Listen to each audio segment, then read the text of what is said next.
Hello, xin chào các bạn đã quay trở lại với review 5 phút. Trận đấu đoàn đội được mong chờ nhất mùa giải năm nay của Học viện Sử Lai Khắc và Học viện Nhật Nguyệt Hoàng gia cuối cùng cũng đã chính thức diễn ra. Chiến đấu vừa bắt đầu, Vương Thu Nhi đã chủ động xông lên trước như một mũi tên lao về phía đối thủ. Trên tay nàng, Hoàng Kim Long Thương tỏa ra khí thế kinh người. Thế nhưng, các tuyển thủ bên chiến đội Nhật Nguyệt cũng không phải bù nhìn. Dưới sự chỉ huy của Tiếu Hồng Trần, rất nhanh cả nhóm đã xuất ra liên tiếp những đòn phản công. Trận đấu này mới vừa bắt đầu đã vô cùng quyết liệt, Từ Thích Nhiên ngồi trên đài cao cũng hết sức chăm chú. Về phía Kính Hồng Trần, ông ta tỏ ra khá là tự tin. Nguyên nhân là để chuẩn bị cho chức vô địch của mùa giải năm nay, đứa cháu trai gọi Tiếu của ông đã phải trả một cái giá cực kỳ đắt. Theo như lời ông ta nói thì Tiếu Hồng Trần đã ăn vào vô số dược vật quý giá để có thể đột phá đến cấp bậc thất hoàn hồn thánh. Tuy nhiên, chuyện này đánh đổi bằng cả tương lai của hắn, miễn cưỡng khiến hồn lực tăng lên nhanh chóng cũng khiến căn cơ của thiếu niên này không chắc chắn.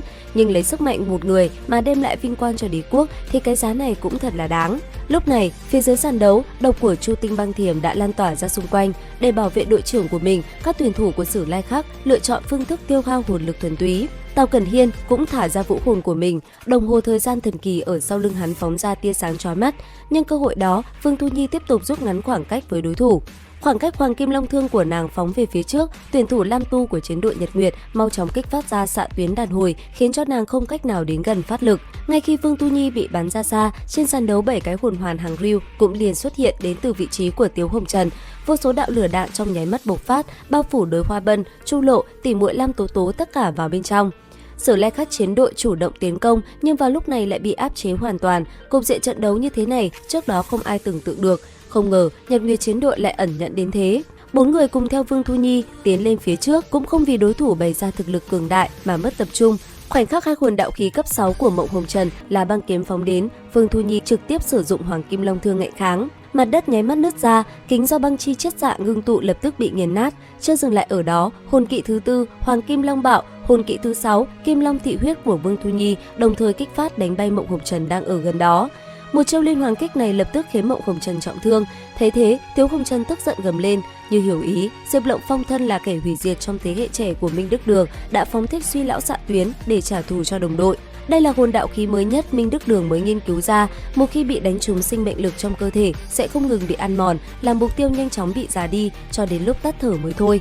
Thấy công kích đang đến rất gần đội trưởng của mình, Đấu Hoa Bân không tiếp bất cứ giá nào mà liều mạng thi triển U Minh Bạch Hổ cùng Chu Lộ xông lên, đỡ thay Vương Thu Nhi một kích chí mạng kia. Cùng với đó, vũ hồn dung hợp kỹ Thiên La Địa Võng của Lam Tố Tố và Lam Lạc Lạc đồng thời thi triển. Thế nhưng vào đúng lúc này, ở trên trán Vương Thu Nhi xuất hiện một thụ nhãn, đôi mắt vàng rực sáng lấp lánh. Giáp trụ màu vàng với những đường vân băng hoa rất nhanh đã bao trùm toàn thân Vương Thu Nhi, hơi thở của nàng cũng lấy một tốc độ khủng bố tăng lên, tiếng rồng ngâm không ngừng vang vọng làm cho bất phá đấu la trong lòng chợt run nhẹ.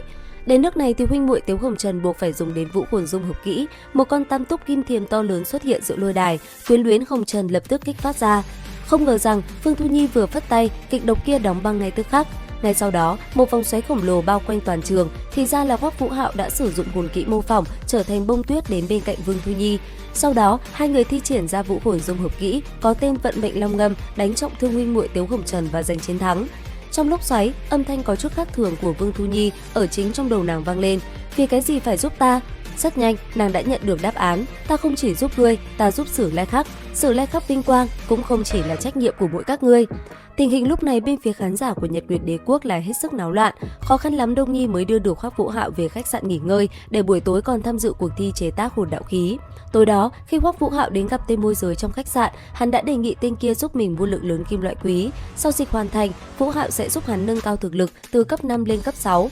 Vốn dĩ tên gia hỏa kia còn đang nghi ngờ thì Hoắc Vũ Hạo đã bắt lấy cánh tay gã.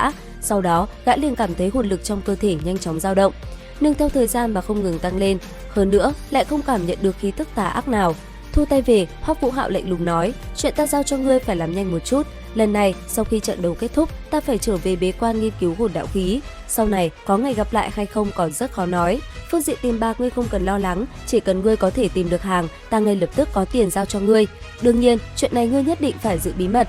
Nếu không, ngươi đừng mong nhận được lợi ích gì từ chỗ bản thiếu gia." Đến đây thì cũng hết tập 80 Tuyệt Thế Đường Môn. Xin chào và hẹn gặp lại các bạn ở những video tiếp theo.